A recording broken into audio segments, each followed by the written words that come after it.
It's like the illest posse cut right here, man. Sean Watts on the track. Zeus, Don One, Rude Boy, Quill, The Gift, and yours truly, Fred Nxt. I'm 1 in a million with $1 million flow. Fred DiBiase got the power in it though. If it's a problem, let me know, or I suggest you let it go. Cause it ain't worth the problems that'll be knocking at your door, homie. Please don't make me hurt you. Disrespect the boss, ain't treated like Virgil. Cause when I write raps, it's beyond your price tag. He's a waste of man. And welcome everybody to Around the Bloxxx Wrestling Show with your host, Mike Knox, and the Z is silent right here on Unpopular Review. And I just want to start off today so you can see my ugly face because thank God almighty, ow, thank you, brother Devon, I testified and I came through this COVID shit alive. Little heartburn, it's okay. Little headaches, it's okay. My body hurt, it's okay. But the wrestling world, it's not okay to keep talking that bullshit y'all be talking. So I found it mandatory to show my sick ass up here today. So I'd like to hear it. Here it go. Welcome to the program as I bring in the crew for the day. As always, the almighty Dice Man will be joining us the program. What's going on, Dice Man? Listen, first of all, I just want to say you look like you went through COVID. The beard is rough. The hair is rough. You just been brushing your hair backwards right now. Oh, you God. know, it's all right. Listen, I'm with you. I got the bubble. I don't know if they bubble guts. I don't know. They somersaults right now. I don't know. So I got usually I got Pepto today. I got Pepto and some ginger ale. I think it's ginger ale, boy. That might be a smelly room you sitting in. Listen, I'll tell you that much right there, right now. That might actually stink up the place. But as always, you can tell I was sick. But you know he must be doing something. He ain't getting no AKA, so maybe he'll bring him back into the fold later. And as always, I'll see him down there doing executive consultant things because us WrestleMania folks is trying to go to WrestleMania. And I tell you this much, power to the executive consultant because I don't have the energy, the strength, or the patience to put up with the bullshit that I know that he has to put up with. And matter of fact, I'm one of the biggest bullshits he got to put up with. So with that being said, welcome to the program, y'all, the executive consultant. Hi, how's everybody doing? It's just been a rough day, but I'm here. I'm excited. Hey, as a person who lives in the state of Florida, you know, especially in this particular area, this week is AEW week. All elite wrestling / wackness week. You got Dynamite, you got Rampage, you got their Fan Fest access. You have Revolution coming up on Sunday. Hold on, what's this? It's their fan thing, right? Their fan access, right? Yeah, their fan access. Where the same 7 people show up and say, "Oh my God, it's Darby Allin." You know, it's a great time to be a wrestling fan as we are in not Revolution season, but we are in WrestleMania season. And why do I highlight that over Revolution? Not because I'm an AEW hater, not because I'm a WWE guy, which I am a WWE guy, but because every wrestling promotion thrives during WrestleMania season. Despite what they might want to tell you, they all do better during WrestleMania season, which is why they take their ass to whatever city WrestleMania is at. It says, "Please give me some of that cash cow. Please give me some of that money, sir." And they are over here hoping that Robin Hood is going to come rob them. Well, let's not be a bang of Gary married men, right? Although I love the movie Men in Tights, by the way. Sorry, I love that. That's Robin Hood movie. I don't care. It is next to the cartoon one from Disney. Next to the cartoon one, yes, it is the best one from Disney back in 1954, some shit like that. No, it was actually the 70s, but no, that movie came out. All right. Seriously? I believe so. I'll double check. I'm not as confident on this one as I am. Okay, this ain't wrestling. I might have he might have this the swab. But 1973. I was right. Damn, he was right. So anyway, before I was born. So that means it's old as fuck. Be happy. Okay. So you can see me as I'm fresh out the COVID room. I am still sweating. I still have the coughs. I was told actually from everyone that's not in my house to take my ass back into my room. All right. I think my wife just got tired of me saying, "Fuck it, I'm leaving." Okay, so I literally been in the room since last Tuesday. Okay, I don't know how people switch that show with my 600-pound life. How do you sit there all that time just eating and laying down? I just felt like I gained 45 pounds. Okay, not to mention how bad it just felt altogether. But I'm here. I'm healthy. And I appreciate, everybody's prayers and well wishes and whatnot took place. But yes, this week, as we are still, let's be honest, on that road to WrestleMania, and wrestling does get hot around this time of year. We do have AEW's Revolution this week, Revolution, which I cannot wait to be there, be a part of it. Maybe I get a better experience this time around than I did the first time around for their Dynamite show. Also, the Control Your Narrative show will take place this weekend. This man right to my left here, I'm just be honest, I'm keep it real. I looked at this man, and I laughed at him. I said, what? I don't know. But he's my partner, and unlike him, I wouldn't make fun of his choices. I just quietly doubted him. So when he's been promoting just Control Your Narrative shit. So I'm letting him go have the floor today and run with that shit and let him do his thing about what he thinks that's going to turn out to be. Plus the week in wrestling in which we do get 2/3 of Team Bad back together. I was like happy for that. Dice, I have been saying, can we get them back together? Right. So with Tamina come over and jump ship, I don't know. I doubt it, but hey, it's WrestleMania and there's 2 nights. Instead of over there looking like she has Google eyes for Akira Tozawa, bring her back over to Team Bad. I don't know. But can I ask a question, Z? What were you drinking there? It was like the John Cena drink of choice, like because nothing showed up. It's green. Ginger ale. Nothing. You couldn't see it on this end. Like it just seemed like it was just a silhouette, and they was drinking from. What Is he really dating Velvet Sky? No, he's dating somebody who's as young and looks kind of like Velvet Sky. I'm about to say that's kind of crazy. Shiny Belt Man is, I think, Dennis. Yeah, I knew what he was trying to fix. What's going on, DC?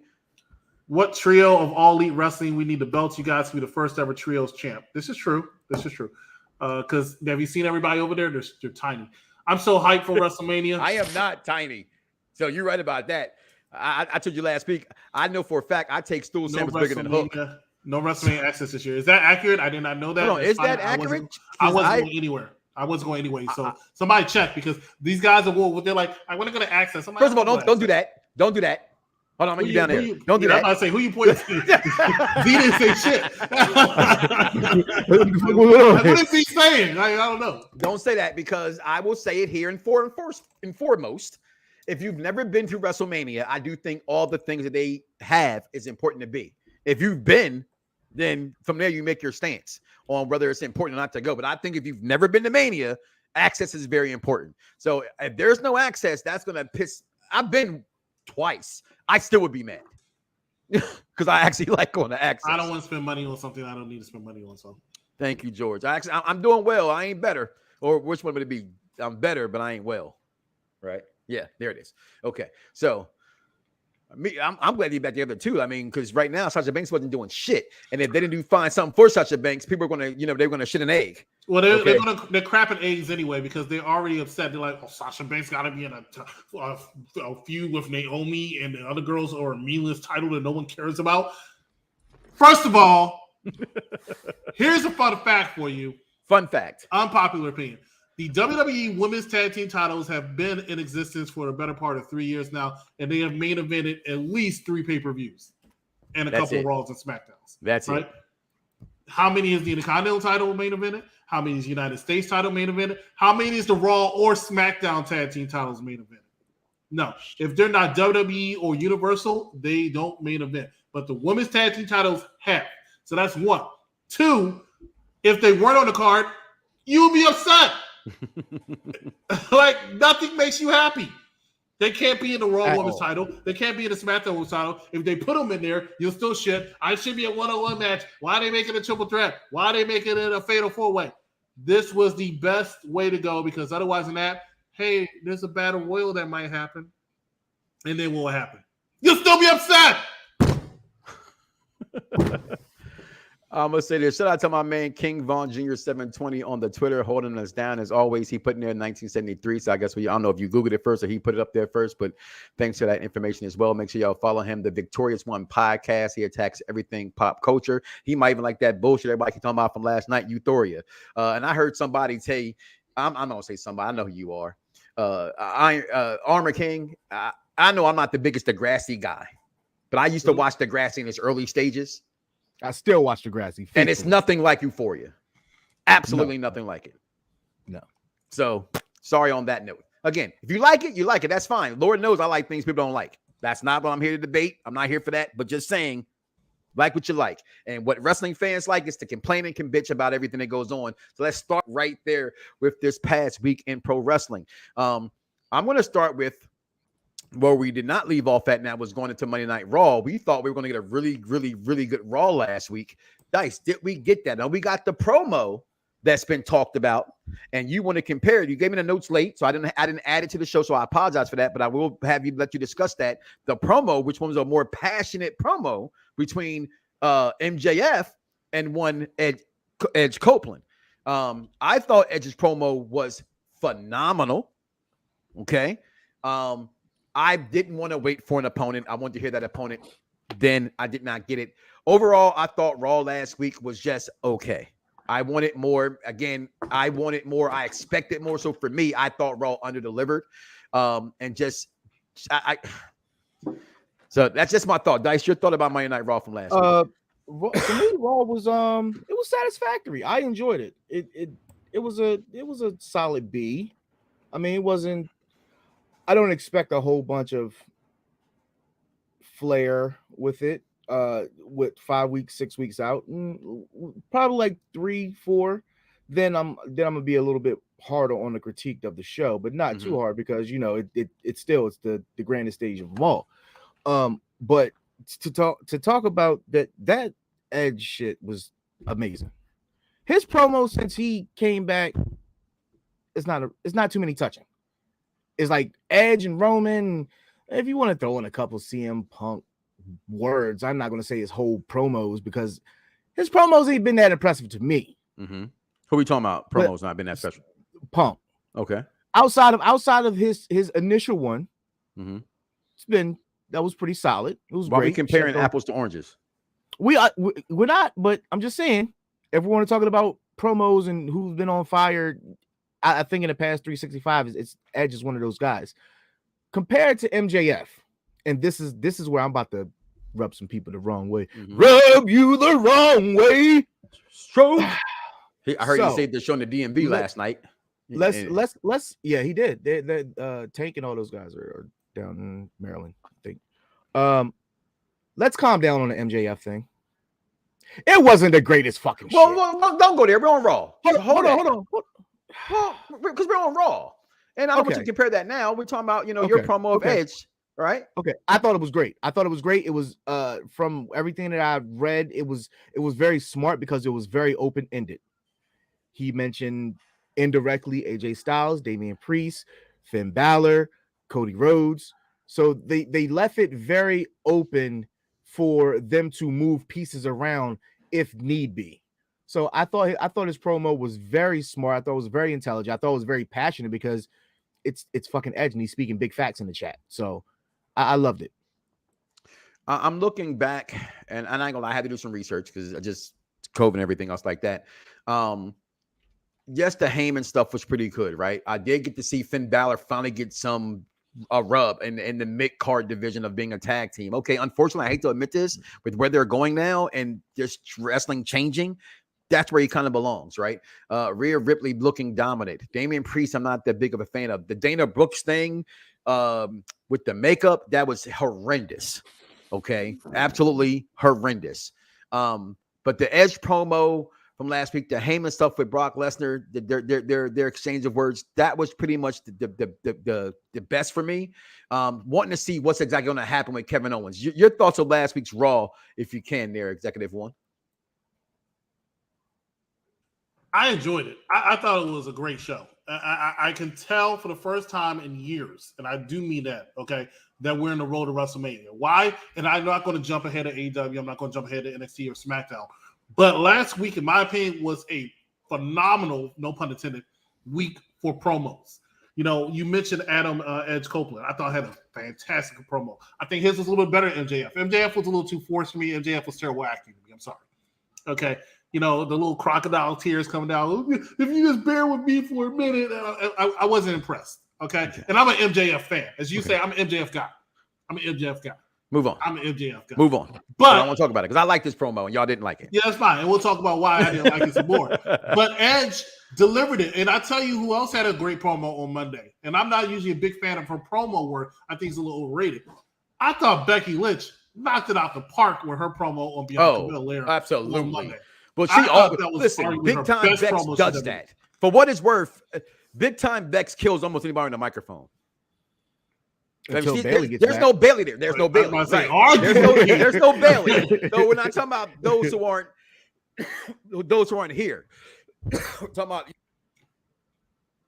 right. I get it. But what I'm saying is Becky Lynch. So this is why I say he should be on the show. Look at his ass. Look like Becky Lynch just cut a promo on him. They don't even know what to say anymore.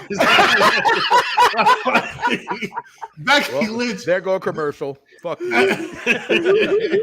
Becky Lynch just dominated that night. But I thought the show overall was very solid. The only thing I'm a little I'm not complacent when it comes to Raw.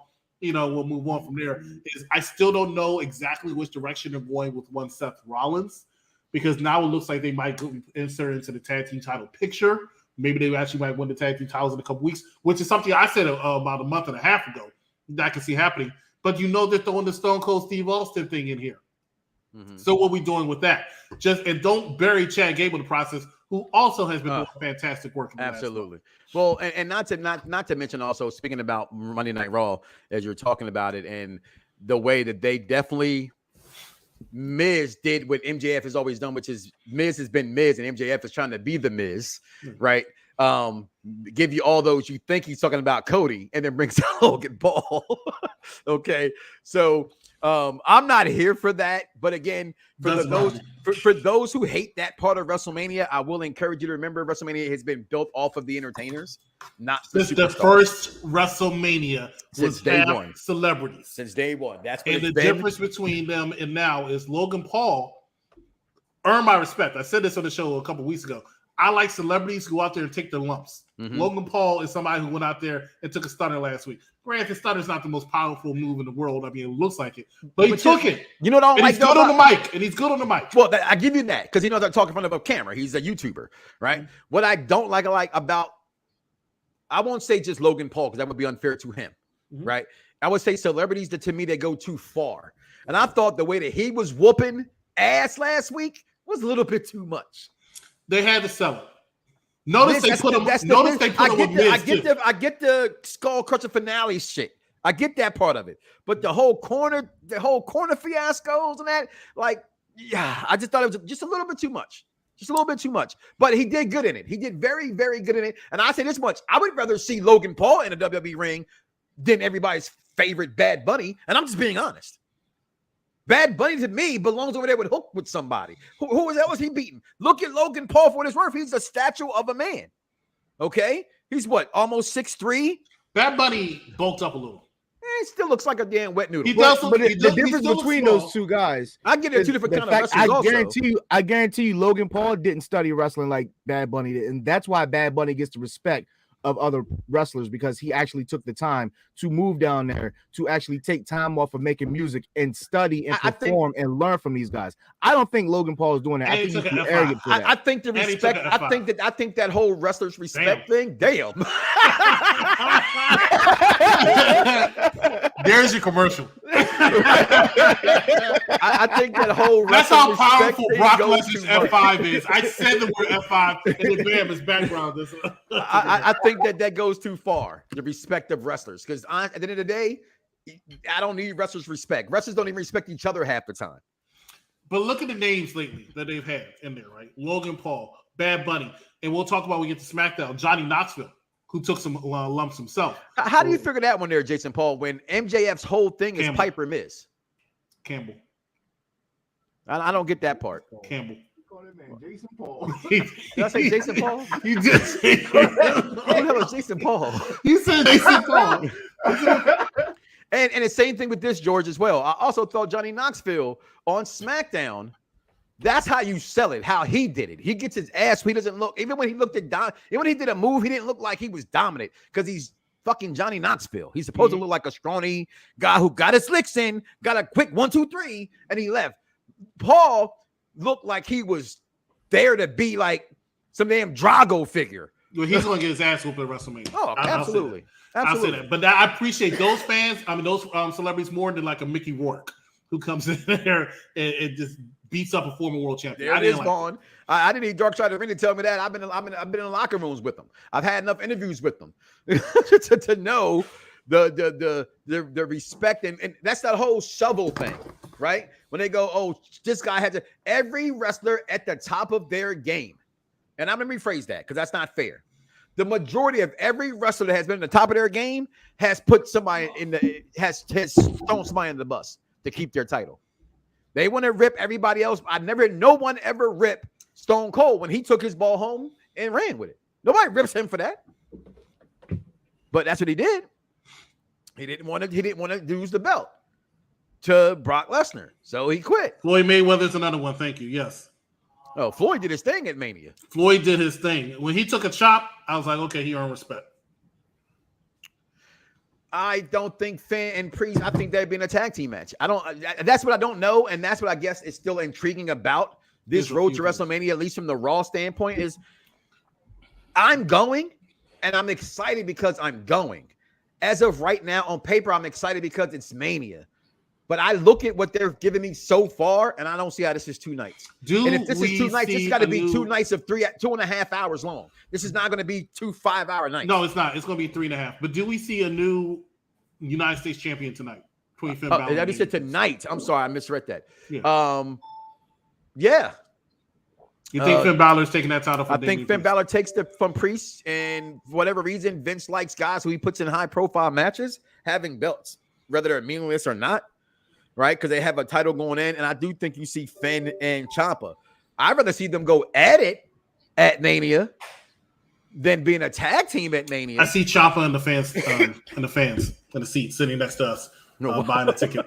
I think Finn Balor is going to win the title tonight, and I think he enters a program with Damian Priest where Damian turns heel because his babyface run has not been working since Bad Bunny left him. Oh, Bad Bunny said, "Thank you for the rub." Deuces. David said, that's fine. I got this. The fans are still going to like me. No, they haven't.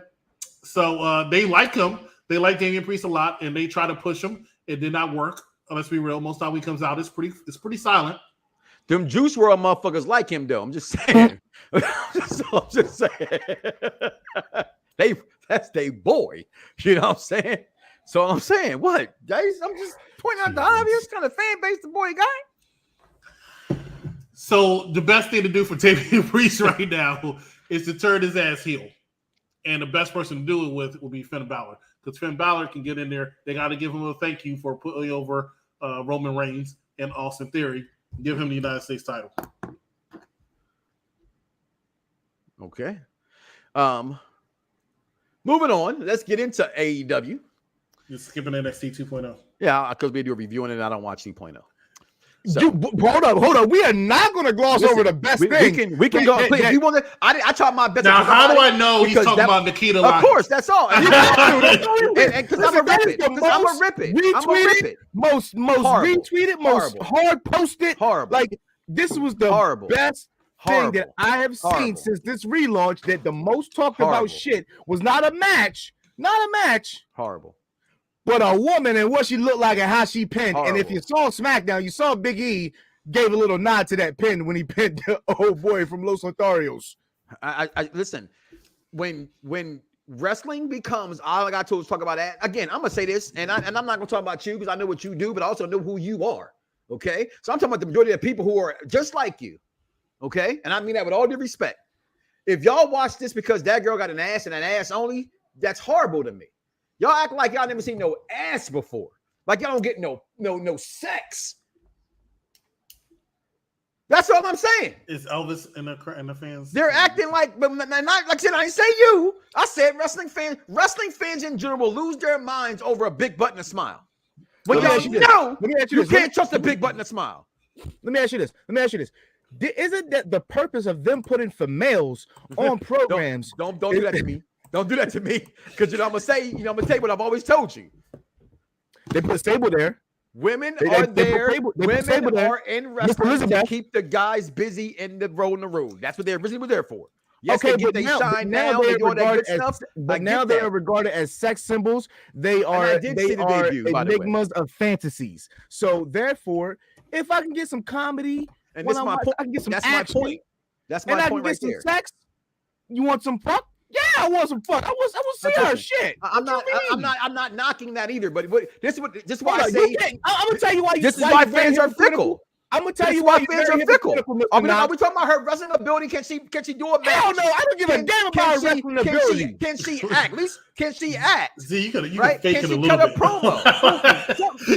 You can fake it a little bit. You're like no, because listen, when we watch, I don't give a fuck about her wrestling ability. Have you seen her? Keep it 100. Keep 100. When those women is on the screen, when we watch Raw, we watch SmackDown, we watch AEW. Whenever it is some women's on the screen, it's immediately pervert vision. Okay, I'm not. And I don't give a damn about anything else but the pervert vision.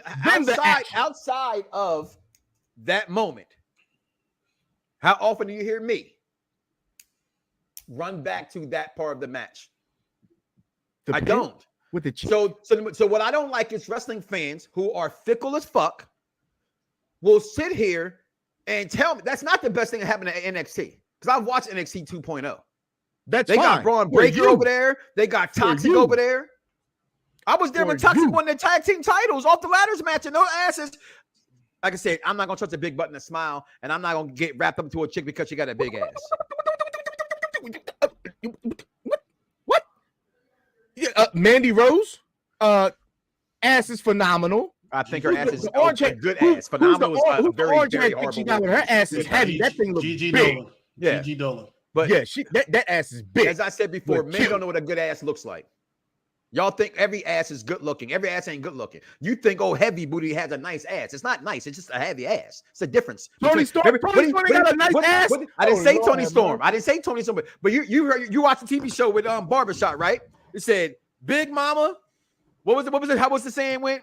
Or big ass woman, right? Big ass or big ass woman. That's what I'm trying to say. Like, and I seen her Instagram. I knew her about it before she got into wrestling because. Hello, perfect. Right now. Okay. My point I'm making is I watch wrestling and I want to hear somebody talk about the girl's ability. And it's and no one said a thing about her ability. So I'm not getting on her or WWE. I'm getting on how fans act like they never seen no ass before. That's all. That's what I'm getting on. I'm getting on social media. That's all I was getting on. So if you want to talk about it, but you don't, because you walked away, we're going to happily move our asses back into AEW Dynamite. Hell to the no. Just stop walking the hell away. Hell to the no. Because the last damn show we had, you deliberately said, Dice, find me the picture of filet mignon in Bel Air. And what we do, we didn't talk about a damn thing. We didn't talk about a damn thing in that match with the way their asses look. And now you sit up here trying to tell me that you only care about their wrestling ability in the ring. Well, this is why I kill you on this show every week. Go back and watch the show. Go back and watch the show. Go back and watch the show because I clearly we talked about everything, and then I admired the women. I didn't just sit there and say anything about. I'm not saying it about them. I didn't say about nobody cannot talk about the girl. I said the only thing I hear about is the ass. That's what I said. When we're talking about Filet Mignon and Bianca Belair, we're talking about two of the best women wrestlers of all time. Of all time, the most athletic woman wrestler of all time, and Naomi and Bianca Belair, top 15 women's wrestler of all time. That's what we're talking about. That's what I'm referring to. The fact that they look good while they're doing it, that's a plus. But you know how many dime dozen good ass looking women come in wrestling and leave? Let the list continue to go. Gorgeous George got them all beat. And where the fuck is she at?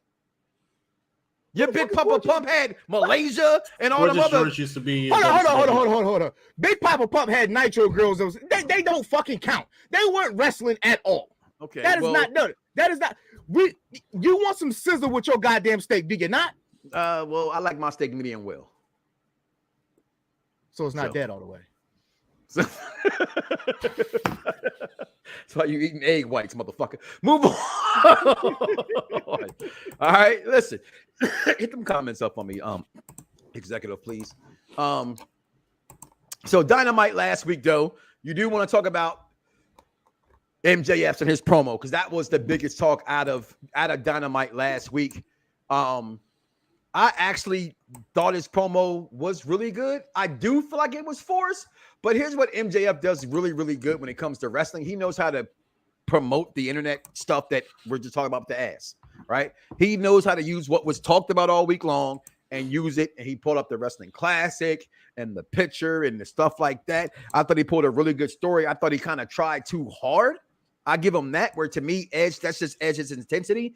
It was uncharacteristic of MJF and that promo to me. But I thought the promo was very, very good despite everything that happened. And just real fast, we got to see the return of Buddy Murphy last week as he joined Malachi Black and Brody Lee, and then in their match. What else we get last week? We had ain't nobody checking for no goddamn Buddy Murphy. You're not buying extra tickets because Buddy Murphy joined? I mean, it's Buddy Murphy. Just like I don't give a hot super shit. This is Buddy Murphy. It's Buddy Murphy. It's Buddy Murphy. Buddy Murphy. Exactly. That's our point. You're not giving him the respect he deserves. What respect is that, sir? I don't know. Anytime somebody shows up, the lights go out, or somebody comes from underneath the ring or something, everybody's supposed to be super excited. It's the greatest thing ever. I'm sorry, it's the greatest thing since last week when this other wrestler debuted. I know what? I'm going to say something with that too. Like, we've said this from damn near the beginning. Yeah, that's funny. Listen, people just don't get. And he did marry a Nitro girl. Still married to her, by the way. And shit, Kimberly was a Nitro girl. Booker T's wife, Charmel, was a Nitro girl. Oh, we know his name. We just don't care about it. There it is. Here's my thing, right? And why I can never go all in on AEW. Right? And as much as I want to, they should give me more reason to say, okay. But what you just mentioned, executive consultant, is right. Every week, I just keep seeing the same talent recircled. And it's to the point where, so Cesaro's going to come out probably Wednesday, right? Or whatever other wrestler WWE left, and the crowd goes crazy. And what are we going to get from that?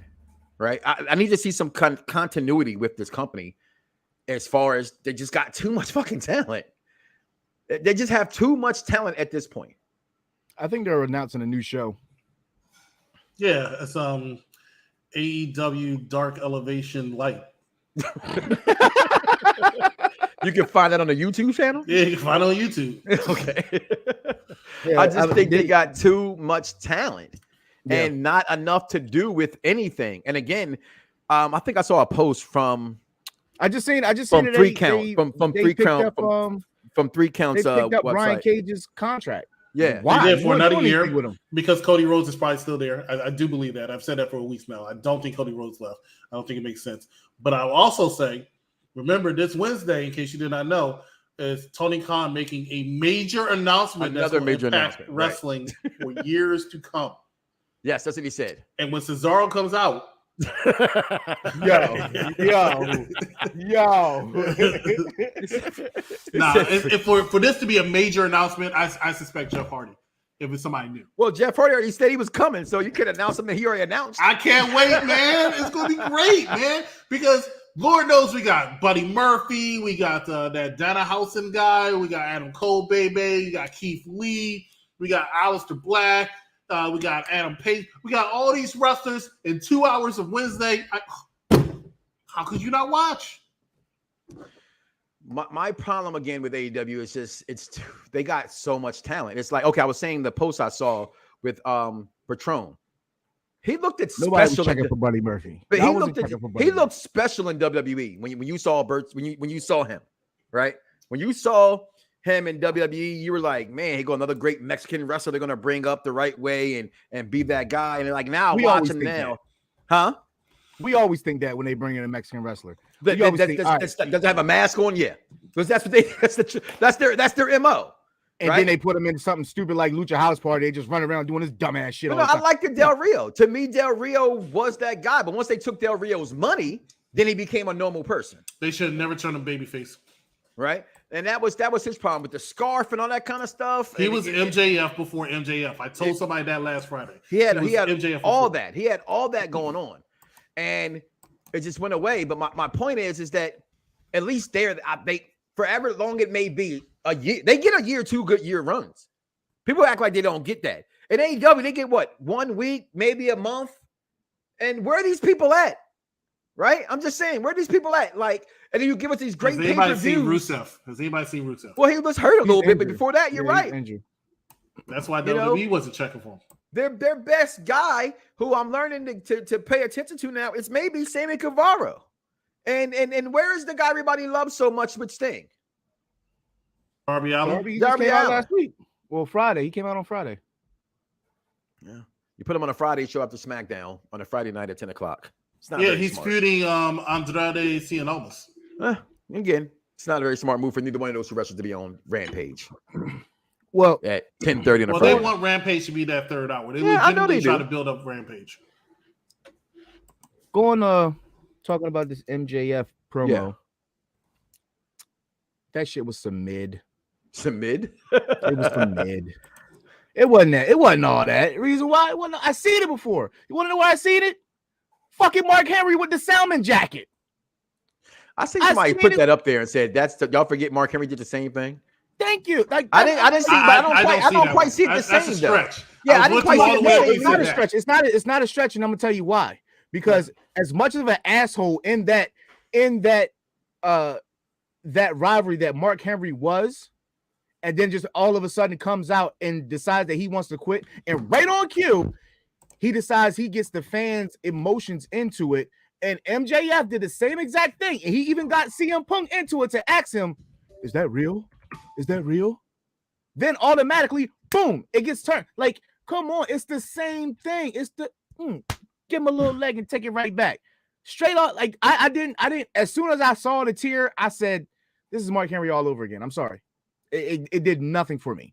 It did nothing for me. And I look on Twitter and everybody's busting nuts and losing their minds over it. I'm like, man. What Roman said on Friday was much better than MJF. Well, what Roman said, this is my ring. Well, no, first of all, don't go there because you're taking my thunder. You're taking my thunder. Okay, you're taking my thunder. So, besides Daniel Bryan's match, I'm moving on now because you didn't went there.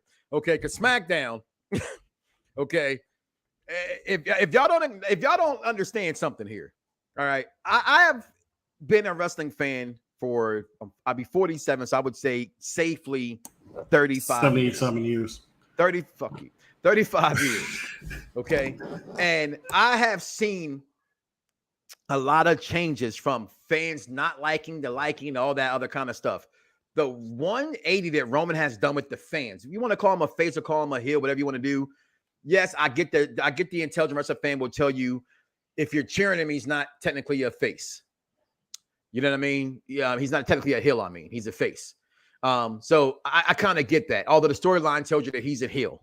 Okay. And so for me, he's a heel because the storyline tells me he's a heel. Whether we're cheering for him or not, like Dice cheered for Thanos, Thanos is still a heel. Okay. So when I looked at this on Friday night, and I'm definitely in my deathbed. I'm trying to watch the Sixers on the phone. The other thing, I even hit up Dice and I hit up Dice and Chris. They both told me get the fuck off the phone. Go somewhere. But I missed that promo. But I woke up Saturday morning and I turned that shit right to my Fox app and I watched that promo. And when he said, "This is my camera. This is my ring. These are my people. That was the best promo. This is my cameraman. Yeah, this is my cameraman. That was the best promo for me personally that he cut since he beat Kevin Owens' ass backstage and looked in the camera and said, "Now have a good night." And walked the fuck off. Okay? Because if you remember that promo, Dice, I went ape shit crazy. I thought it was one of the, I put the food on the table and I take it off. And he looked into you at home, broke the fourth wall, and said, "Have a good night." And he did that last week. He killed Brock. By himself, without Paul Heyman. He killed Rock on SmackDown. Shout out to Paul Heyman because before Brock came out, he had a good-ass promo, too. When he said, "Ladies and gentlemen, that is a cliffhanger." Yeah. And then he went to the commercial. That was good. That was great. When I watched that part, I was like, did something happen wrong? I didn't quite keep it, but again, I didn't know that you didn't know that's what they were going to. And then once you realize, oh shit, that was dope as fuck. Yeah. That's what I was saying. I was like, damn. Yep. That was good. I was sitting with a 102 temperature. So And I want to shout out this comment. Roman was happy because I was screwed. What I said last week was the week of promos. I mean, I shit on MJS, but it was still a good promo. Mhm. Dr. Britt Baker All had three. a good promo Oh, from Rampage. somebody put that. I think George put that. Yeah. Yeah, everybody had a good, Britt Baker, Becky Lynch, Edge. Everybody had such a good promo.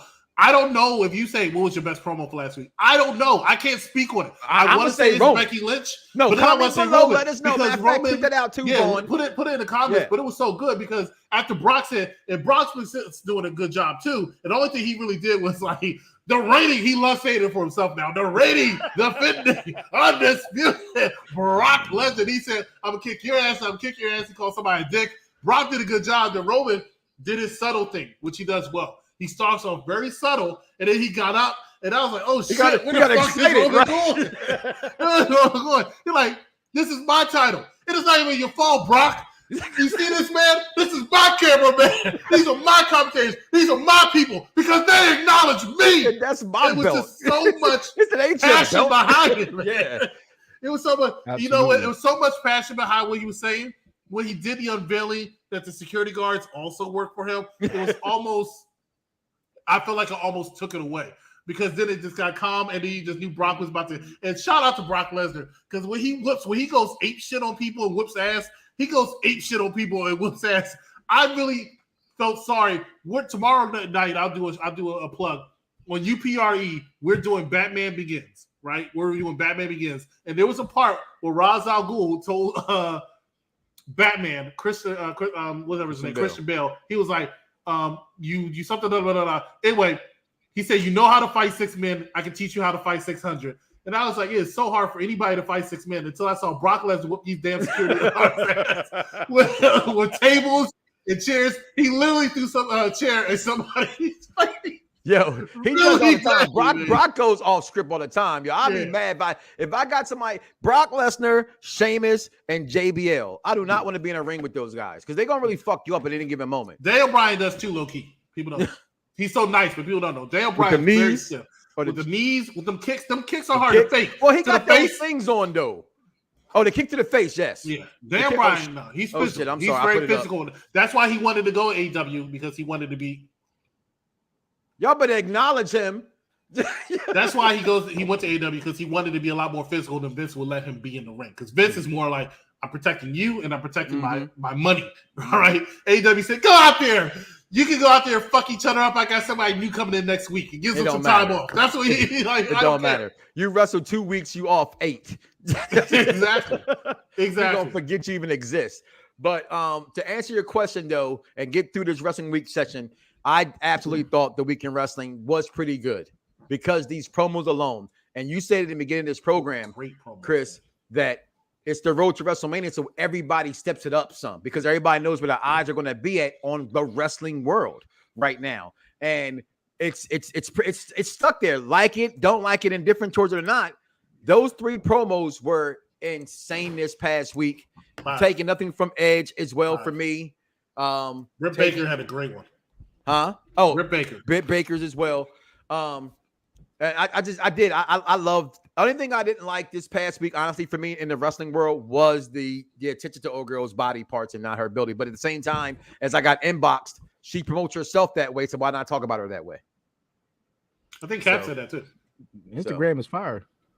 So, with that being said, I do want to get into Control Your Narrative, Dice, where this is something that you've been a fan of for a while. It'll be here in Orlando this Saturday night at I'm not getting paid to promote it, so it's in Orlando. It's a Tin Roof. Tin Roof. Okay. So if I don't know it, it's okay. But they got nothing but they sold out a general admission. You cannot buy a regular ticket. You're going to buy VIP only. And if you buy VIP, you can scream at a wrestler all you want to for 3 minutes and tell him, it's real to me, damn it. Michael got COVID and he's still talking on air. So, but Control Your Narrative is here.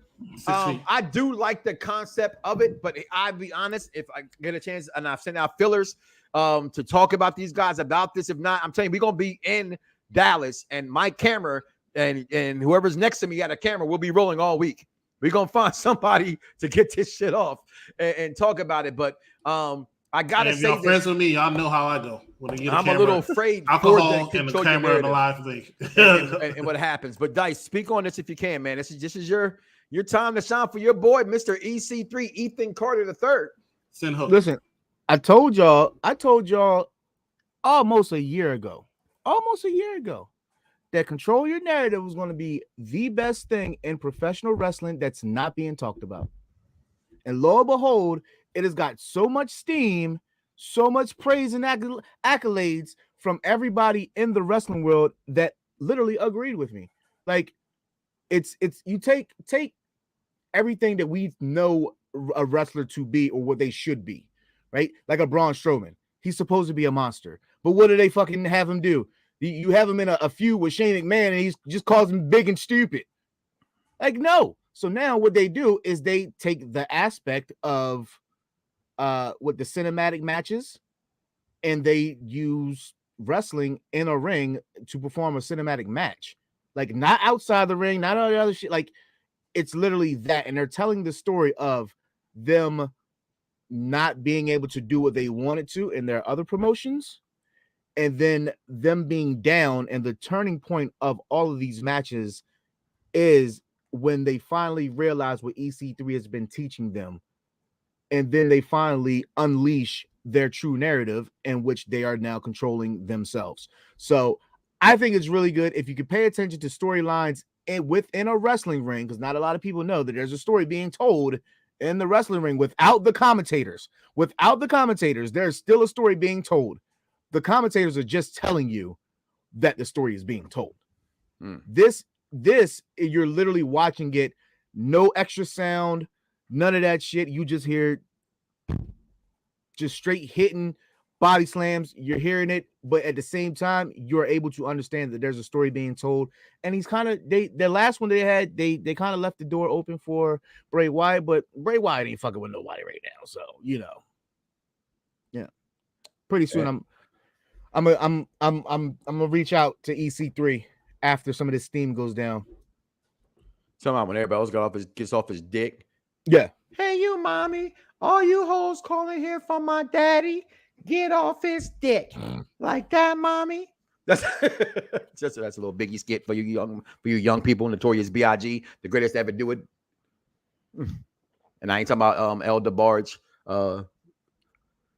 What's going here? What? No, I brought up the game. You put the caught that being a game fan. Malik El DeBarge, right? Greatest of all time. Oh, best ever did it, y'all. Best ever did it, y'all. So, but yeah, like Derek said, GCW be a part of this, MLW be a part of this, NWA is also probably be a part of this. He's gonna need other promotions to do this. That's the bigger promotion. The bigger show is not here in Orlando this week. It's just the first one. His biggest one is the 31st down in Dallas, Texas, because that's where everybody's going to be. That's what they're trying to get that money to come in from. So I want to hear some thoughts on that. Executive consulting, any your thoughts on the Control Your Narrative? I'll be honest. Control Your Narrative is a good concept. It's about to be saturated with other promotions like GCW, MLW, Terminus, and NWA. Hopefully, they will get enough eyes on for folks to care. That's my thoughts. He said exactly how I feel like it. It's just a lot going on. And I know it's a gamble, and I hope it pays off very well for them. We will see how it goes. I'll be interested to see. I might be at Tin Roof on Saturday for it, might not. We will see. But hopefully we'll have a good report to mention next week, right back here. Right, or live that night.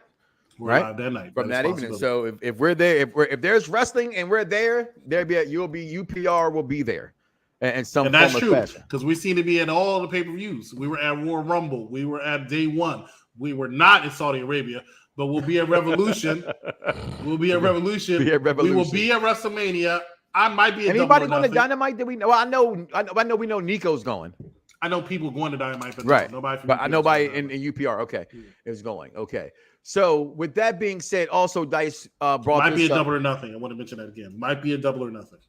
I want to do double or nothing in Vegas. So please keep me informed with that. All right. I definitely do that. So I got these free plane tickets. Because SummerSlam is also in Vegas. Not SummerSlam. Money in the Bank is in Vegas. I've done a Money in the Bank. I have not done it. Well, let me see what this pay-per-view does for me first before I book another AEW pay-per-view. How about that? But a lot of talk's been going on in the wrestling world. We talk about the best promos that have ever been cut, right? We just talked about these guys cutting these great promos and what it stands for. And I want to bring up something today, and that's the different eras, guys, right? We had the all great Attitude Era. Everybody loves Stone Cold and The Rock and the Nation of Domination and DX and all the things that the Attitude Era brought us. Then you had guys like myself, who again, I've been watching wrestling for 35 years. My favorite time in pro wrestling to me is the Ruthless Aggression Era, because it had the best of every era in that moment and that time. And all the companies WWE finally knew what to do with certain things. It peaked. I thought it was better. But we want to hear from you. And most importantly, in that time. And Dice, you mentioned something along the lines in that era and them guys going at it with each other, right? You mentioned the promos that had been cut between and the matches, rather, or the two biggest epic matches. Let me rephrase all of that. And that's Rock and Stone Cold, and that's Cena and Orton, and how you felt it was comparable. And Hugo, please don't inbox me again talking about CM Punk over The Rock. And then don't tell me when I tell you that you trolling, you don't get mad at me by me saying you trolling. You right? I'm sorry. You have the right to your opinion. And I am a CM Punk mark, but CM Punk can't lick Dwayne's boots in a wrestling ring as far as entertainment, as far as star building and being better in any way. Sorry, he's just not. Moving on to this narrative, because I'm controlling it, and that is what I was referring to. Would you don't shake your head, boy? That was fucking beautiful. And I'm still up here sweating. Yeah, I can see. You should be sweating when you come up with crap like that. Look, why do we mention Orton? I'm sorry, what? What just happened? Because I'm controlling the motherfucking narrative. That's what. Control these. Look, why did we mention Orton and Cena and Rock and Stone Cold in the same conversation? I'm lost. Dice? Feuds. If you're talking about feuds that last too long, then yeah, Cena and Orton. What you're not gonna do is do that, because we always got two people that are being pushed, and then you got two other people that are also on that budding edge. And those four people along that line was Rock, Stone Cold, Triple H, and if you want to throw Mankind or Taker in there, those are your four. Those are your four in that line, right? So then you move on to the next generation, right? So you get Cena, Orton, Batista, Edge, Batista. Okay. Simply the argument is Cena and Orton, is that feud of the ilk of a Rock and Stone Cold? Nowhere near. Why? What makes it not? Okay, I'll say this. Name your top three Rock and Rock and Austin matches. For me, I know everybody else wouldn't agree to it. I would say I actually liked WrestleMania 15 match. It wasn't bad. Okay. Which one when Rock was Hollywood Rock and he took 19. That's when okay. That one. And which one was the promo with this My Way or 17. The Highway? Okay, those three. That's my favorite.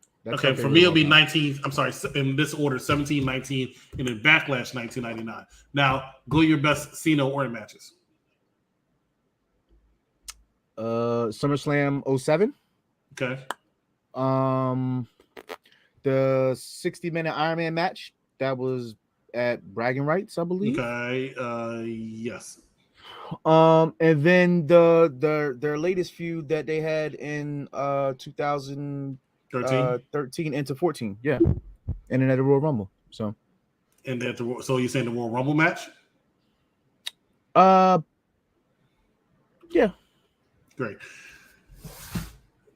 When I asked about Rock and Stone Cold, you two both said the same thing. I said something with me just temporarily moving something out, moving something in, because they had a lot of matches, but nowhere near as many as Cena and Orton.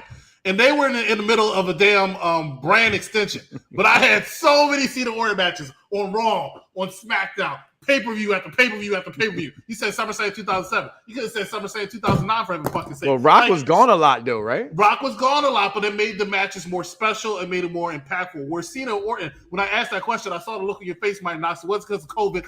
I saw the look on your face. You're like, oh shit, let me start naming things. No. But it had a lot. Well, I have the first look was I had to think about stuff. You know, my mind ain't like yours. Correct. Second, you said Rock and Austin. No, but second, I did that because the first thing I initially said to you was, what do you call too much? Remember I said that? Because I'm from an elk of where I don't like how everybody today, and I'm not saying you're there, but it sounded a little bit like these guys wrestle too much against each other.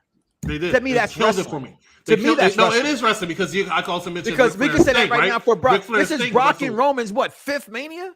Correct. And I give you that, which is why I said I wasn't a fan of this match. But I also didn't put them up, even though it is the biggest wrestling match of all time. I didn't put it up there. Right? Because they wrestled at WrestleMania before, at SummerSlam before, at Saudi Arabia twice. You know, They wrestled quite a few times.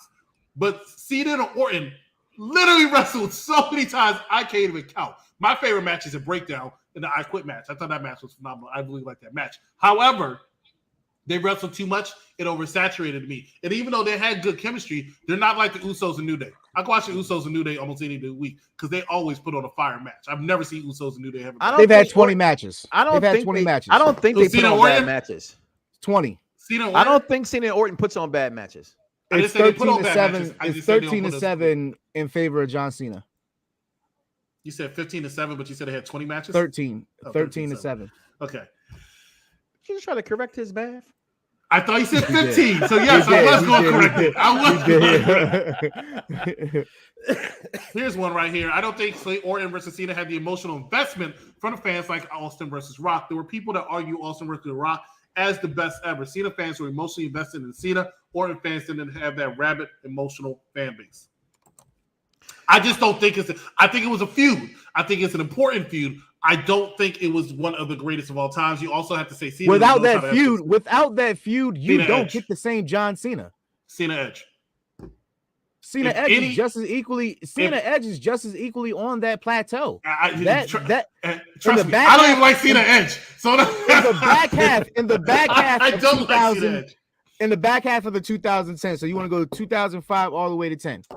There was nobody touching those three guys. I don't want to talk about Cena Edge either, but if you talk about which person changed Cena's character for the better more, I think Cena Edge did as opposed to Cena Orton. I think Cena stepped it up a little bit with Edge, not so much with Orton. I think Orton was the yin to Cena's yang. I do believe that, right? But as far as character progression, I think Edge did it on a different level. But I thought they two wrestled too much too. I'm going to be honest with you. I can't tell you who I think Cena is just like great, phenomenal with as far as matches every single time. Except for honestly, maybe CM Punk. You said phenomenal. First thing came to my mind. Yeah, AJ Styles. But Cena's had good matches with almost anybody. So understand what I'm saying.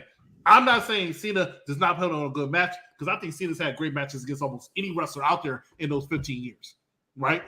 Kevin Owens. I thought Cena and Kevin Owens had great matches. Cena and Cesaro. But as far as feuds are concerned, yeah, I'll say Orton's is number one, Edge being a close number two, but I can't sit here and put him on the same level as Rock and Austin. It's just a different level. I think the emotion of what Derek said, I agree. I agree that the emotion, but I mean that's who we are, and that shows where our fan base is, right? I look at some guys like Mad Dog, and who to him, Mad Dog Kelly, Becky Lynch is his goat. You get what I'm saying? You look at Barber here on UPR, and she's Imperium. a fan of Imperium. You know what I mean? So I mean, that's what they like. That's what they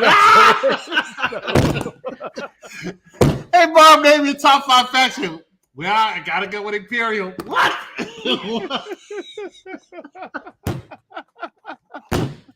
What? Was Derek watching the episode? Because Derek would have given us so many history lessons. Yo, it was all the way fucking hilarious. But the point is that's who she rock with. So it is the emotion of Rock and Cena, to me, I am one to say this. I prefer Rock Triple H. I said this to anybody who's ever met me say this. It's way better than Rock and Stone Cold. Rock and Stone Cold's better on a level of money because of what the characters were.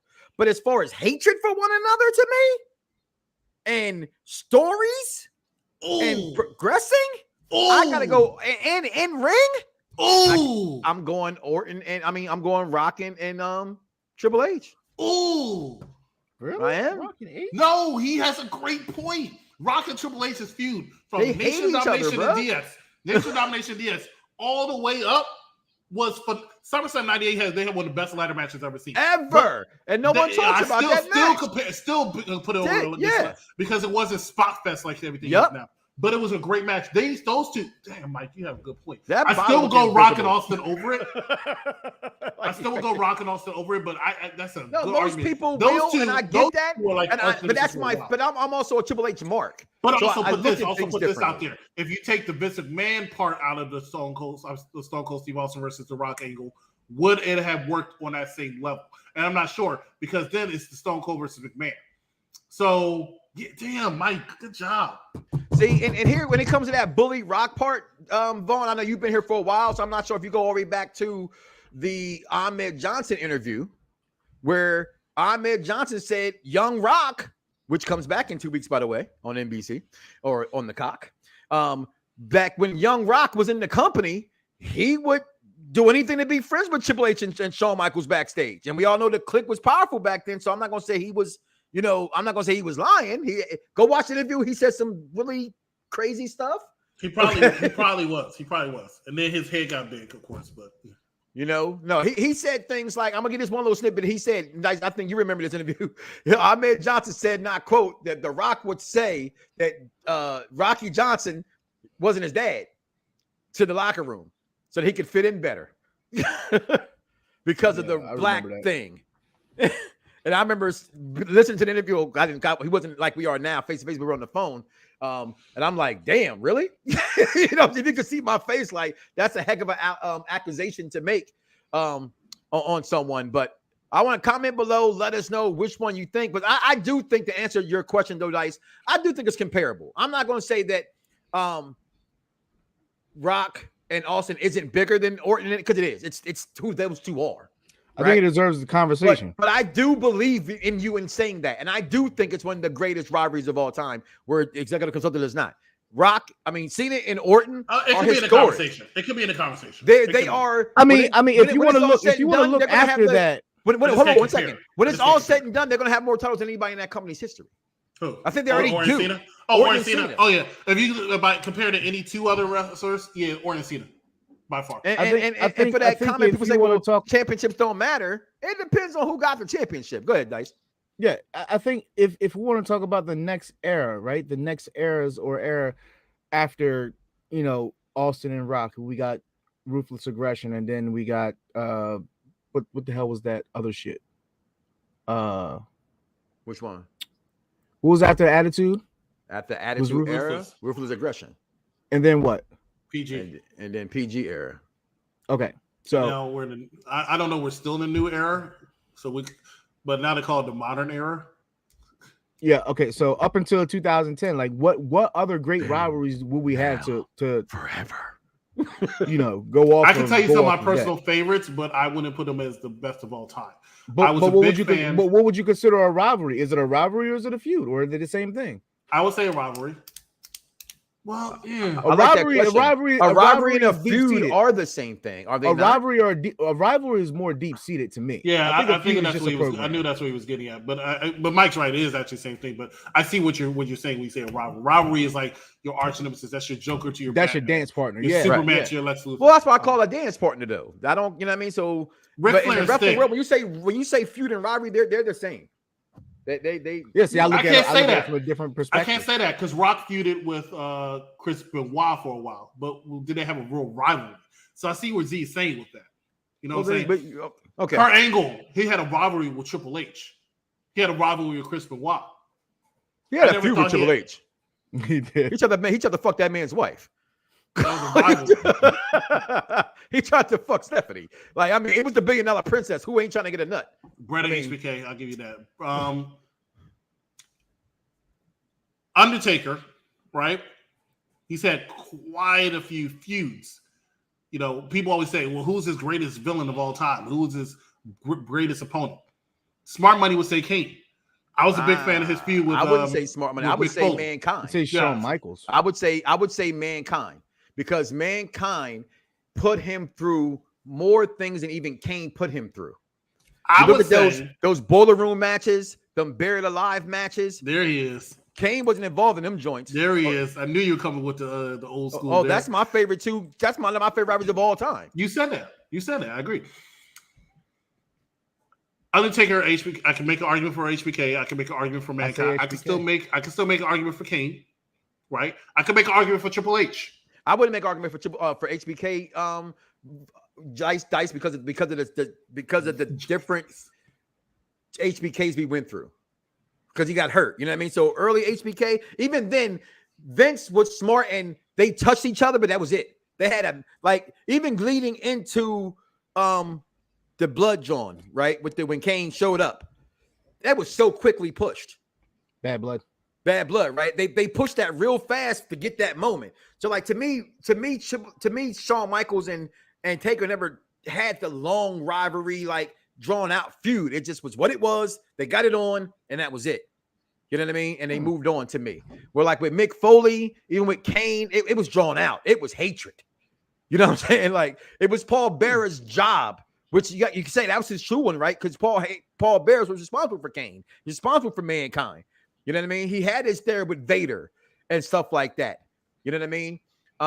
So Taker, I think, is a little bit different as far as where that one goes. I think that was a little bit more opening ending one, but even you could even throw, like you said, Edge versus Orton, or Edge or Orton for Cena. But yeah, I would say Edge versus that's more of a comparable conversation to add in who's over one than saying how I said Triple H and Rock. That's, to me, the fans would pick that one, but overall, it's a landslide. Everybody's gonna say, "Oh, Rock and Stone Cold." Okay, so the main, well, this is a two-part thing. The reason why I bought that onto today's show, and Mike, I sent you the picture, is that as great as he's been, is Roman Reigns Brock Lesnar's dance partner? Absolutely, without question. I want to say no. I really he's been wrestling for like 15. He's been like 15 I'm gonna tell you, years. well, now I get your point, because his biggest rivalry would be fucking Seth Rollins, but his biggest feud is Brock Lesnar. Well, yes, he has beaten Seth Rollins. Technically, he has beaten Seth Rollins. Is Brock Lesnar. These WrestleMania matches in themselves, these world title matches in themselves, it all speaks to that. When it comes to that big money match, and you're talking about moving forward, Dice, you're right. That's the one they're going to remember, because that's when the people, when I mean the people, meaning us as wrestling fans, we're meaning the majority of wrestling, when the people talk about it in the future. Yeah. Right? Like forever, my king will always be MJ. Your king's that guy who was trying to cuss out a fan for saying he sucked last night. I'm just saying. That's the difference between people. You hear that? Shame. Yeah. He told the crowd to go, the boy said, "Hey, LeBron, you suck." LeBron said, "What you know about basketball besides putting the ball in the hoop?" And he was like, and he said something to him, and the next thing you know, the bench calling the boy all kind of P words, and Trevor Reason and want to fight the fan. So they heard the crowd saying, "Kick him out, LeBron! Get him kicked out, LeBron! Get him kicked out!"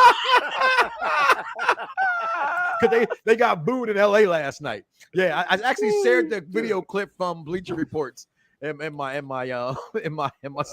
Oh, it's actually pretty funny, but I will give you that one, Dice. I think, because I think Roman hasn't had that true person, to be honest with you. So the only one he actually constantly goes against is Brock Lesnar, for the most part. But the hatred is way more there, I believe, with him and Roman. I mean, him and Seth. Your take on that one, executive consultant? You're talking about Brock and Roman being yeah, definitely. Since he came back, if I go overall Brock's career, the only person I would say came close is Kurt Angle. Because him and Kurt Angle during Brock's first run, phenomenal, right? You can make an argument for the Undertaker, because you can, but he was talking about since Roman. He came back. He's talking about Roman. Roman's definitely Brock, because since his ascension into the main event in 2014, 15, whatever it was, there's been one constant the entire time, and it's always Brock. He might have his feud with Seth Rollins. He might have a small feud with AJ Styles or Randy Orton or whoever else he wrestled.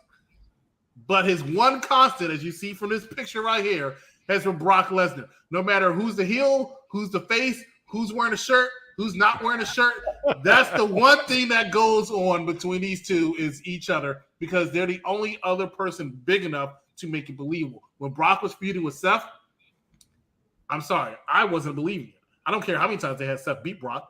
I didn't believe it. Yeah. It didn't make sense. You know how it should look? Like it looked when Brock eliminated him out of the Elimination Chamber. We just came back and grabbed his ass and then fondled. That was it. That's how it should go with Seth Rollins. I'm sorry. I'm a Seth Rollins fan. It wasn't believable to me. Did that get official today? That Vince McMahon is gonna. That's not Thursday when they're supposed to start building it. That's not gonna. That's not gonna happen. I just that's don't not see gonna. Vince McMahon's not getting the ring. Yeah, I just don't see it. He's still in great shape. He's still in better shape than myself, but I just don't see his. I have to wear 18 tons of makeup on my face and look like what's his name, Reggie, after Dana Brooke kisses me. That's hard. That was the worst thing I ever seen. This would be my 5th WrestleMania. This would be my 3rd time watching this main event. That just shows you right there. You're right. This would be my 5th WrestleMania. This would be the 3rd time. This would be the main event at WrestleMania. Now, since we're on the subject, and I seen a pretty interesting article on the Sportster.com that the caption reads, and I thought about it for half the day while my stomach been bubbling, and it says Roman Reigns versus Brock Lesnar has crippled the WWE's roster. True or false? Was this about the when they're talking about the money that they let go to bring in a certain people? Is that article? About the money that they are spending as far as bringing in like a Logan. I seen one article talking about how these guys were all fired because of there were budget cuts. But then you bring in people like Logan Paul, Lesnar, Goldberg. You know what I mean? No. Okay. No. So this is actually, and what way are they saying that they cripple? That's why I hate that website, because they just write dumb shit. It's actually not bad, right? So it's booking them. They're comparing the way that these two were being booked as superheroes or supervillains, pretty much larger than life. You can't contain them, right? It's you can't stop them. They can only stop each other, right? So what then happens if you're not building up somebody else while Bobby Lashley's out? Because Bobby probably seems like the most legitimate threat to both men if they could have had a triple threat. So what next rising star or budding star or already main eventer could you throw in there? Because you've already disrespected Big E and sent him back to the mid card. So you've built these guys up for so much. Now, once it's over with, is Brock gone if he loses? And then what's next for Roman if he wins? Because he's did everybody in. Yeah. There's nobody that you could say, like, all right, when this is over with, this person should be getting. I don't see it on that roster as it's constructed right now. I don't see it because the storylines this is why I think the article is stupid, and this is why I think wrestling fans and even you guys right now forgot that it's wrestling. They can write anybody in within a matter of 1 week to make them look believable. No, don't shake your head. It takes that. Wrestling against these happens. Two guys who've been doing this shit for a whole year. You know what? No, listen, you're missing. No, you're not. Listen, out of nowhere, you can easily just say put in AJ Styles and just write him to be unstoppable. You can write in Kevin Owens just to put him in there. That's how wrestling. You're not going to insult my intelligence to tell me that AJ Styles is unstoppable. I'm telling you that wrestling is storyline, and because you write the story, you can write it however you want to write it. It's being written this way right now because that's how they choose to write it. So it's wrestling. Anybody at any given time can do any given thing. Hence, Rey Mysterio winning what he won, being the littlest guy ever. Title 3 times. I'm just saying, it's wrestling. That's a dumb article to me because anybody can be anybody. Anybody can beat anybody. All right, I'm glad that you said that, and they can write it any way they choose to. So let me ask you this: while the Fiend was red piping hot, just as hot as Roman, should Roman have beaten him? No, I don't. Should Roman have beaten him? Brother, I think somebody should win. No. I'm asking you. I'm asking you. Should Roman have beaten him? I don't. I have to go back and remember the storyline. No, I don't. I think. Well, didn't Bray win the title? Huh? Wasn't Bray Universal Champion? Yeah, but then they faced again. They faced it. No, it was him and Braun. and Roman inserted himself. Okay, but he won. That's when he first came back. Roman's not undefeated. Okay, no, for the title, man.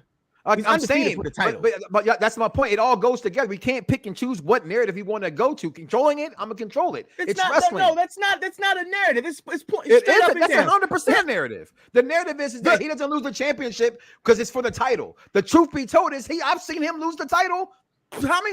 How many times is Ric Flair champion? That's how many times he lost. Right? So anybody can lose. It's wrestling. To me, that's the argument. That's not even a debate to me. That who can be next. No one saw Kofi Kingston winning that title fucking coming. No one saw that shit. But they wrote it in with a matter of 2 fucking weeks, and all of a sudden the public got to it. It was not 2 weeks. Mustafa got hurt. It was 4 weeks. No, it was about 2 weeks of. It was 4 weeks. Let me finish what I was saying first. No, you cut me off before I got finished. I was saying it was 2 weeks when he first started the gimmick, then he picked up steam, and then they rode with it for the next 2 weeks going into Mania. But before that 4-week run, nobody thought Kofi would be a fucking champion. No one did because it wasn't his time. Anybody is like any given Sunday is the thing in football, right? At any given moment, when that pin decides to say you're up next, it's your job to take that ball and fucking run with it. I don't believe they think shit in Finn Balor ever anymore. I think they look at him as being undersized and under everything. But if they want to all of a sudden say, oh shit, the Damon's the baddest motherfucker on the planet again, they're going to write you a story to make you think that and make fans go, oh shit, there he is. Because just a year ago, year and a half ago, nobody was putting the fucking ones up. When Roman first came back, they were still booing this man. That's how he was written. Vaughn, I'm gonna respectfully need you to stay off of whatever medication it is. But I am not on no Kool-Aid of controlling any narrative.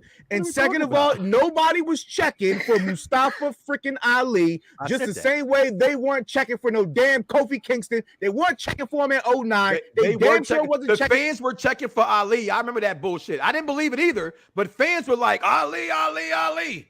You done thought he was Muhammad and shit. Listen, but ain't no way that you gonna believe goddamn Ali is gonna win that title. I'm sorry. I didn't believe that. If we being realistic, if we calling ourselves intelligent wrestling fans, right? If we calling ourselves intelligent wrestling fans, you want me to believe that WWE still can do it. Hold up, fuck off, man. Listen, Ray was goated.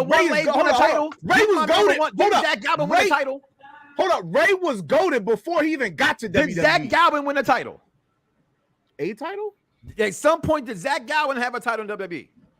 Listen, okay. All right. Okay. Did he? No, he said he shook his head no. Let's think about some whack champions. At one Marty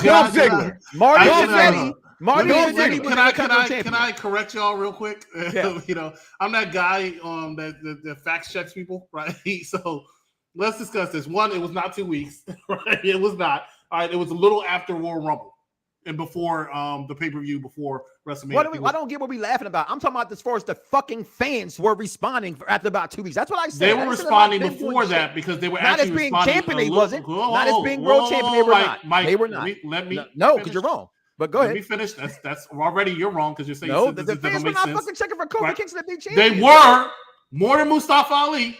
I don't ever believe Mustafa Ali was scheduled to win a WWE World Champion. You sat here and said they were treating him like he was Muhammad. I said the fans. No, they weren't. Their fans they weren't. All over social media. That's all they were talking about. Mustafa Ali. And social media is AEW. They get 500,000 people watching for Rampage. That does not count. That does not count. That was all the talk. That was all the talk. But on TV, go ahead. We're talking about came out at this point. Nothing's been factual. Continue. You're not being factual.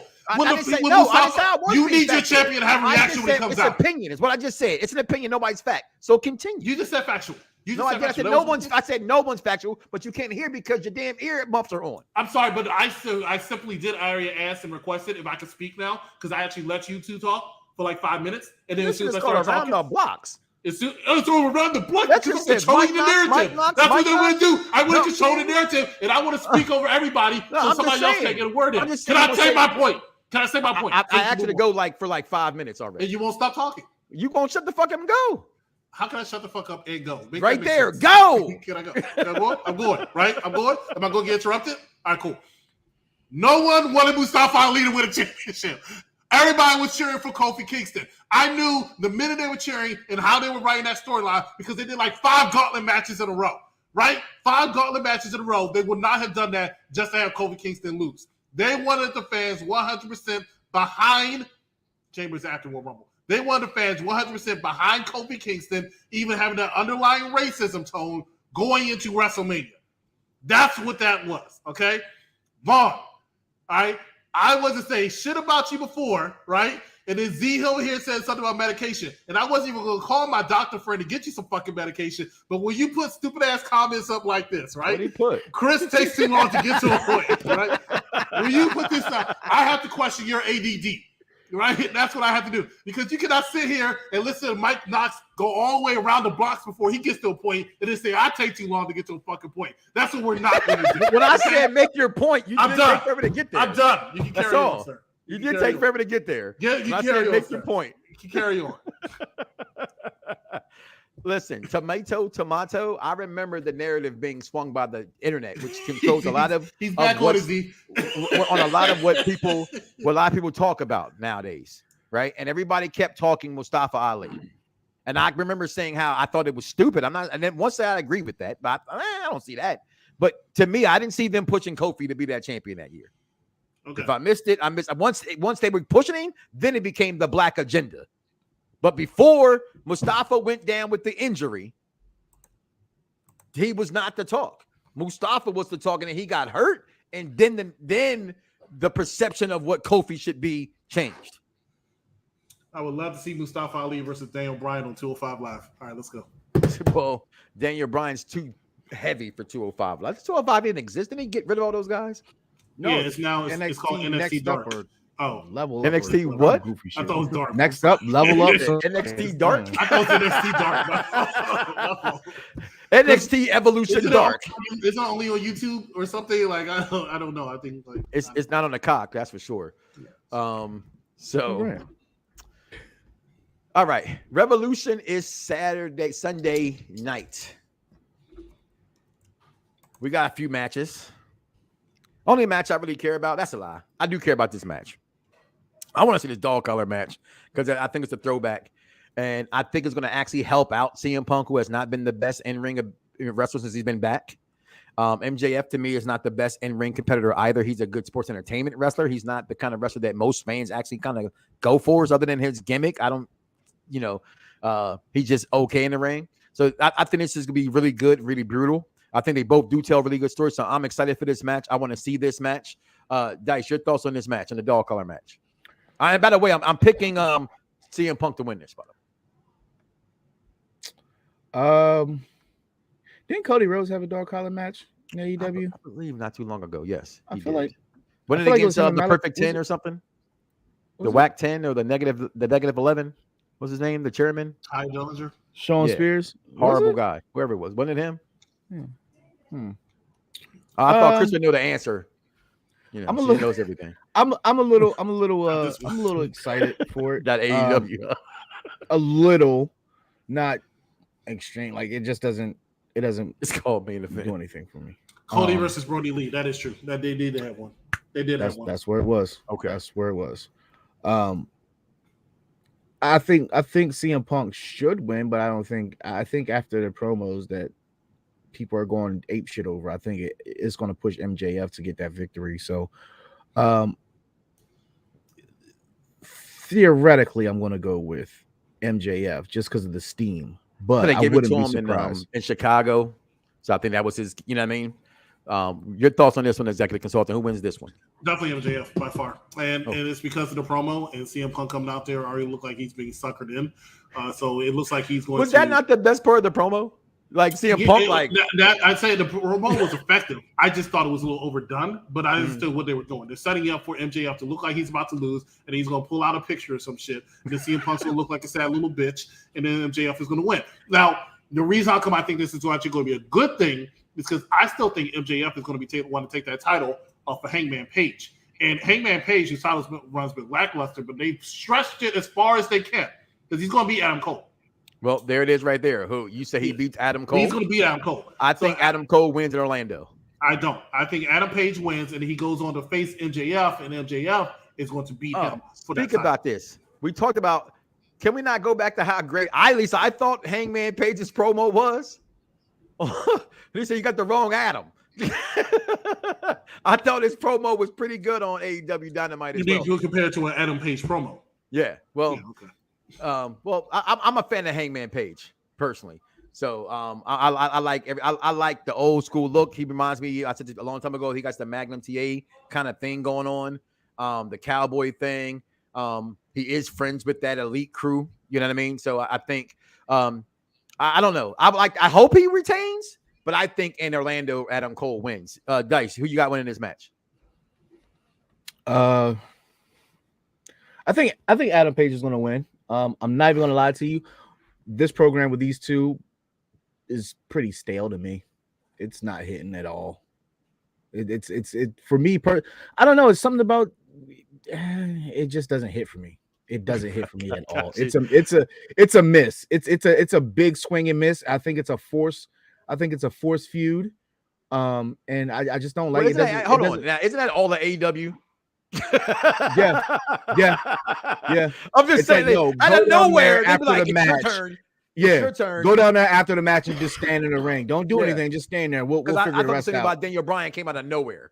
With yeah, that. I just think it's too on the fly, and it's not well thought of. It's like, all right, we got to this point, but what do we do now? What you got in this one? I got Thunder Rosa taking the belt finally off of Dr. Britt Baker. And that's because I think her husband or her boyfriend wins in Orlando. So I think she loses in her home. Well, it's in her home, but she kind of lives here. So Britt Baker. Who you got in this one, executive consultant? I got Thunder Rosa. And the only reason I come with Thunder Rosa, first of all, one thing I wanted to say is, why does the TBS title look better than the AEW Women's World title? I don't know. Right. First of all, listen, I like the women's title. I thought when I first saw, I think it's one of the most prestigious looking belts I've ever seen for a female. It reminds me of a really old school, Mae Young, Moolah, kind of age of wrestling kind of title. I liked it, how it looks prestigious. I think it looks prestigious, but just like Z said, it's too small for me. And what's more insulting about it is the fact that it was smaller at first, and then they brought it out like it's going to be so much bigger, and then the shit, the shit bothered me. So this shit was tiny. I have a problem with that, and I got over it though, because it is what it is. But then you brought out the TBS Women's title, and it just looks bigger and better. So But anyway, Dr. Britt Baker is the single most important woman outside of my future wife, Jay Cargill, in AEW, All Elite Wrestling, by far. And she's had the title for so long. She does not need the championship. The championship does not need her. I'm sorry, she does not need a championship, right? You can put that title on somebody else and give them a push. And I think the only person, and Britt Baker will be fine. And I think the only person believable enough to do it at this time, besides Jay Cargill, who's on her own thing, is Thunder Rosa. Mm-hmm. So I do see Thunder Rosa taking this title off of Britt Baker, and Britt Baker going to a feud probably with other woman they push. Besides those two. Exactly, and that's true. They have all these women, right? Yeah. But that's why I see going. I think Thunder Rosa takes the title on Sunday. Because that's not the match, right? Yeah, you that's the wrong match. So we know what the next. That's Jericho versus. I put that up. Versus Eddie Kingston. You put it there, but I just saw the picture. I can't see it when it's small like that all the way. But Eddie Kingston, I'm gonna say this much. Oh, that's because nobody cares about Eddie Kingston. Okay. I think Eddie Kingston's dope on the microphone. I really, really do. And I went back, like the algorithm that finds you on YouTube, and all of a sudden I came across all his matches and promos. Like, I never looked this guy up before, but I became a fan watching him on YouTube. So YouTube did his job. I'm gonna say this much though. I did not like Jericho's promo. I thought it was disrespectful and borderline racist. Say what you want, people. You do not call. I don't like. It's like, why does a white man feel the best thing to say about somebody who's from somewhere is that they're a thug or that's ghetto? Hey, you know what a thug is and you know what ghetto is? To say that, you know what a common street thug. That's really, really bad. But in the defense of that, I understand where you're coming from, but understand that this is the former reincarnation of LAX, who's built on being thugs. Yeah, but even he took offense to it. You saw his face. Even he took offense to it. It's like, some things you can say, and I get AEW has that live mic where they can kind of, especially jerk, except the fuck you want to say anyway, right? I just think sometimes you got to be mindful. That's just me. That's just me. I wanted to bring that up. But I'm happy for this match though. But and Jericho looks like he got a healthy, like the opposite of James Harden, right? All of a sudden he got a six-pack again. Like what the hell that come from? They mentioned out on Popular Review AEW results last week that Chris Jericho looked like he got better shape, and I actually peeped it a little bit. It did look like he got better shape than he has in a while. In a long time, right? Like he was chubby and he's not doing the Bruiser Brody type. I also think you mentioned that as well, that he was going through the metamorphosis of how Jericho switches up his. Yeah, but it was years. I think he had work done. It came out of nowhere. He definitely or was spray painted on or some shit. No, he had work done. He had a whole bunch of it. He had that laser or freezing shit or something done. All right, Dennis. I don't know him enough to know if he's a piece of shit of a human being. They're saying that because he lost a lot of fans during the Vaughn. That wasn't Vaughn. No. I see. I'm looking at the chat on the side. Vaughn, if you just hate your boy, just tell me, man. You've been combating me every week, all week. You don't be tweeting out my shit. You always telling me that I'm wrong when everybody in the chat says I'm right. You want to be going against me all the time.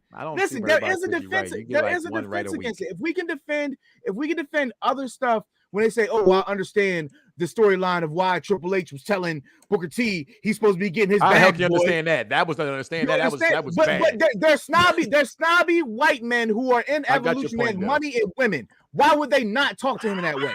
Like, what? Who put that up there? Vaughn. No. Vaughn. Chris put it on chat. Because he talks in the private chat so much, I want people to see what he's. Because Dice is now commenting on it. Dice is frozen. Dice is now commenting on it, so I want people to see. They're like, who the fuck is he talking to? Is he talking to Casper? Is John Cena in the background? Now they get to see exactly who he's talking to. Listen, I didn't want to do a whole review.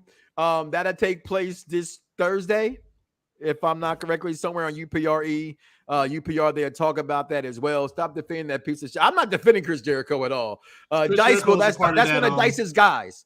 What do you call it? What do you call it? Black Lives Matter. All Lives Matter. Chris Jericho is one of All Lives Matter people. Yeah, so that's why. Yeah. Right, and that's where I have my problem with Jericho as well. I don't want to go there, but I will. Black Lives Matter had nothing to do with nobody else's life. It ain't that we don't care about you or them, or Dice would say that motherfucker, these motherfuckers, those motherfuckers. We care about everybody. It was pointing out what was happening to black people. So when other races come out and say, hey, it's not about Black Lives Matter, it's about everybody lives matter, you're diminishing the point of what it meant, and you're trying to victimize what we're saying and take that into saying, oh, y'all don't care about these other people, don't care about yourself. No one's ever said that. So that's where a lot of people have that disdain for one Chris Jericho. Hey, I ain't heard him say the N-word yet. So as far as I'm concerned, the only person I'm saying fuck somebody to is, hey, Hogan, fuck you and fuck Dave Meltzer. Oh, y'all thought we was gonna go the whole show without saying it? Fuck you, Dave Meltzer. You know what? I'm going back in. Listen. I can sit here and defend any fucking type of shit that I choose to.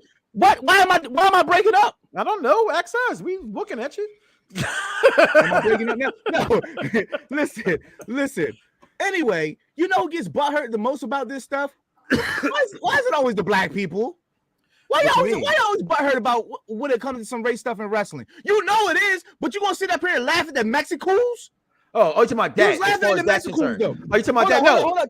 Time out. Well, I didn't know if you were addressing me or people. So no. I'm talking about everybody who's in the chat just saying you can't defend Chris Jericho. You can't defend what Triple H and Ric Flair said to Booker T. You fucking can. It's wrestling. But y'all was probably out there laughing when fucking Vince McMahon said, "What's up, my nigga?" Like, hey, you probably was laughing at that shit. Y'all laugh when Booker T said, "Hulk Hogan, we coming for you, nigga." You said it again. But now y'all choose to say you can't defend a white man talking down on a black man. Why? It's just entertainment. It's just entertainment. That's all I'm saying. Take it for entertainment. Well, I'm gonna speak for the people who can't speak. Oh Lord! A lot of that is what a lot of that of what you just said. It was like it's going to be use my own shit against me. So that's what I say to you all the time. It's wrestling. The thing is this though. This is not wrestling from 1997. This ain't wrestling from 1985.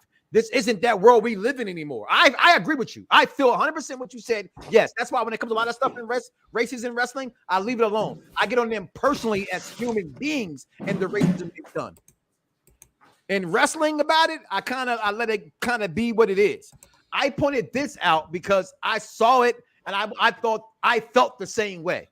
Maybe it's just me. I don't look at that the same way I felt when Triple H said with Triple H, the same way I felt wrong about it when Vince McMahon said, the same way I felt. I've never, and you know it's for a fact, has never publicized or thought it was cool or funny when Booker T made that mistake. You saw his face. He was embarrassed that he said that. Okay? Only wrestling fans, and most importantly, I'm going to say this, the white wrestling brothers think that it's funny because that's their way of being able to say the word. No, if you share that video, it's the same thing as you saying it your damn self. If you share that video, I'm not going what it's going to say. My point is this. Just because it's there and I move on and I choose to accept it because it's wrestling doesn't mean it's okay to say. It doesn't mean that I don't notice the disrespect or the hurt. That's all. That's all. Let me ask you. Were you hurt by what Jericho said? No, I wasn't hurt by it. I just thought he didn't. Did it affect you? I said no. I didn't like that he said it though, because like I said before, I don't like how when they want to categorize someone by a genre of who they are, they use certain words and certain words from where I'm from. I was called a thug. You don't know me. I know what real thugs are. No, I did some crazy shit that you probably wouldn't do, but I know what a real thug is, and I'm far from a real thug. A real thug will smack your mama on Sunday morning. I don't think Eddie Kingston's doing that. That's all I'm saying. To call someone ghetto because they're from a certain color of the descent, that's not fair. What makes them ghetto? Have you ever been to the ghetto? Are you from the ghetto? Can you talk to me about the ghetto? So if you know what the ghetto is, don't say ghetto, because when you say ghetto, it's a damning word. That's why they changed it to urban. They don't want to say ghetto. They say urban now. So what you saying is Jericho was on his Joe Rogan shit. He was on his. No, I'm not gonna go there. But listen, we're gonna get up out of here, y'all. Listen, I will be seeing it on Thursday. I was a little mad that my son said that we have to go. And my other son said, leave his ass in the car. Okay. So I might leave my son's ass in the car. Who wants to take my son's is actually signed. She's signed to who wants to take my son? You want to take my son's place, Chris? Promotion signed by Jeannie Buss. Oh, I can't do it. Yeah, she's pretty major right now. Told you, 315 movie. So I will be seeing the Batman. And I will respectively wait for UPRE because they got the Batman show tomorrow. I can't wait to be a part of that. I love Batman movie trilogy. I think it's one of the best of all time. And I'm a Superman guy. So I'm going to see Batman with a Superman shirt on, just so everybody know. All right. Because that's how I don't give a fuck about the Dark Knight. But with that being said, make sure you come out tonight after my Night Raw and see if all this shit we thought could happen would happen or would not happen, and talk to Chris and Steve about it. But the Batman is coming. The reviews are in, and for the first time ever, Dice should be proud of me. I didn't click on a single one. You didn't click on a movie trailer. I didn't click on not a single review from my guy Jeremy Johns, not from John Campia, not from Grace Rudolph, not from. There's still time. You're okay. I almost pushed it, and I said, "Get out my head." Because what happens is when you hear review, like it, like whatever you want to take from it, their words get into your mind, and you start watching it, and you gotta watch it at first. So once I watch it, then I go watch the review. So listen, guys, come back tonight. Like I said, all the UPRE shows, UPR is here to stay. We ain't going nowhere. The road to WrestleMania must go through Around the Bloxxx and UPR. Listen, do not wake up tomorrow morning and say to yourself, "I love